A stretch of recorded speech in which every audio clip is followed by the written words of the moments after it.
అమరావతి గురించి ఇప్పుడు అవాకులు చవాకులు పేలుతున్న జగన్ రెడ్డి 2019కి ముందు ఏం చెప్పారో ఒక్కసారి గుర్తు చేసుకుందాం.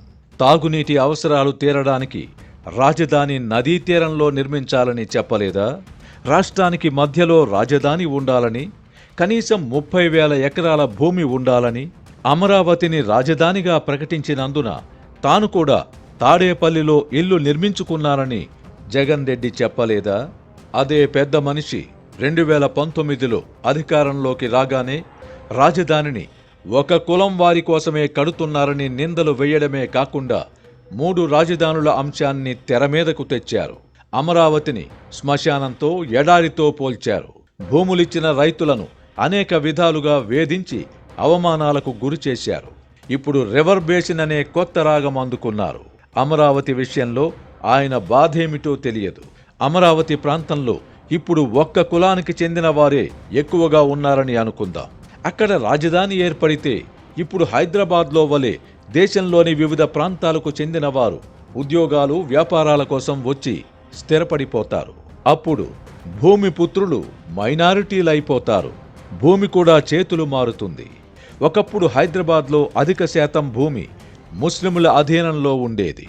హైదరాబాద్ విస్తరణతో పాటు భూమి కూడా చేతులు మారింది. ఇంకా చెప్పాలంటే హైదరాబాద్లోని భూమి పుత్రులు అస్తిత్వం కోసం పోరాడాల్సిన పరిస్థితి. ఇతర ప్రాంతాల నుంచి వచ్చిన వారే ధనికులయ్యారు. ముస్లింలు సంఖ్యాపరంగా గణనీయంగా ఉన్నప్పటికీ సామాజికంగా, ఆర్థికంగా వెనుకబడిపోయారు. ఇప్పుడు హైదరాబాద్ అసలు సిసలైన కాస్మోపాలిటన్ నగరం.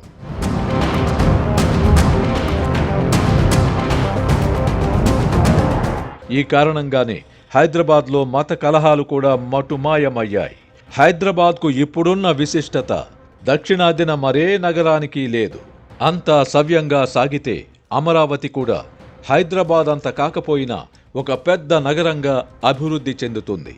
అప్పుడు కులాల కుంపట్లు కూడా ఆరిపోతాయి. బయట ప్రాంతాల వారి సంఖ్య పెరిగే కొద్దీ స్థానికుల ఆధిపత్యం పోతుంది. సంకుచిత భావజాలం కూడా నశిస్తుంది. జగన్ రెడ్డి ద్వేషించే ఆ కులం వారి ఆధిపత్యం కూడా పోతుంది.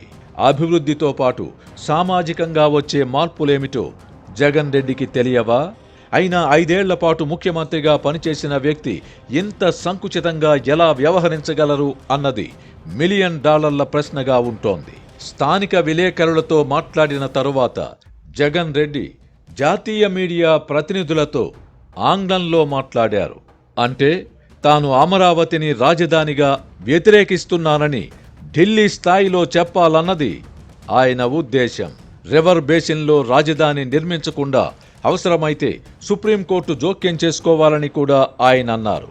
దీన్ని బట్టి అమరావతి నిర్మాణాన్ని ఏదో ఒక విధంగా అడ్డుకోవాలన్న కృత నిశ్చయంతో ఆయన ఉన్నట్టు అర్థమవుతోంది. అసూయ, ద్వేషాలు ఎంతటి వారినైనా దహించి వేస్తాయి. బహిరంగంగా చెప్పుకోలేని కారణాలతో జగన్ రెడ్డి అంతర్గతంగా దహించుకుపోతున్నారు. అందుకే రాష్ట్ర శాశ్వత రాజధానిగా అమరావతిని ప్రకటించకుండా అడ్డుకునే ప్రయత్నాలకు తెరలేపారు. అందులో భాగంగానే రివర్ బేసిన్ అనే వాదాన్ని తెర మీదకు తెచ్చారు. తమాషా ఏమిటంటే రాజధాని అమరావతిపై జగన్ రెడ్డి నోటి వెంట వెలువడిన విష గుళికలు ఆయన సొంత మీడియాలో ఎక్కడా కనిపించలేదు. వింతల్లోకెల్లా వింత ఇది. జగన్ ఏమి మాట్లాడినా ఆయన చిక్కటి చిరునవ్వులు చిందించే ఫోటో పెట్టి తాటికాయంత అక్షరాలతో ప్రసారం చేసే నీలి మీడియా, కూలి మీడియా మౌనం వహించడం ఆశ్చర్యంగా ఉంది.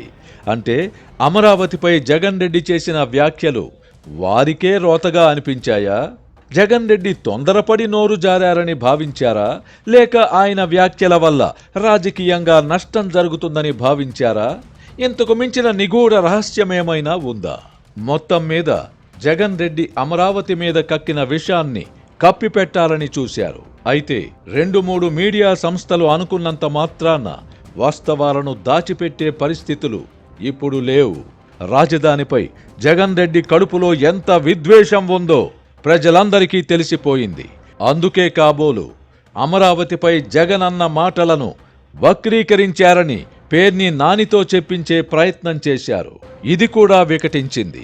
జగన్ నోటి వెంట వెలువడిన మాటలను కళ్ళారా చూసి చెవులారా విన్న ప్రజలు పేర్ని నాని వంటి వారి వక్ర భాష్యాలను నమ్మే పరిస్థితిలో లేరు. 11.5 సంవత్సరాల తరువాత రాజధానిని చర్చనీయాంశం చేయాలనుకోవడమే విషాదం. కపట నాటక సూత్రధారైన జగన్ రెడ్డి తొందరపడ్డారని ఆయన పార్టీ నాయకులు తలలు పట్టుకుంటూ ఉండవచ్చును గాని ఆయన బుద్ధి మారలేదని మరోమారు రుజువయ్యింది. అమరావతి విషయంలో సజ్జల రామకృష్ణారెడ్డి వంటి వారు ఎన్ని కవరింగ్ కబుర్లు చెప్పినా జగన్ రెడ్డి మనసులో ఏముందో తేలిపోయింది. కూటమి ప్రభుత్వం తప్పుల మీద తప్పులు చేసి 2029లో జగన్ రెడ్డికి మళ్లీ అధికారం దక్కే పరిస్థితి కల్పిస్తే అమరావతికి ఆయువు మూడుతుందని స్పష్టమవుతోంది. రాష్ట్రానికి శాశ్వత రాజధానిగా అమరావతిని ప్రకటిస్తూ పార్లమెంట్లో చట్టం చేసిన జగన్ రెడ్డి అంటూ అధికారంలోకొస్తే ఆ చట్టాన్ని చుట్టి మూలన పడేస్తారు. అమరావతి ఉసురు తీయడానికి ఆయన మళ్లీ సిద్ధపడతారు. ఇందులో సందేహం లేదు.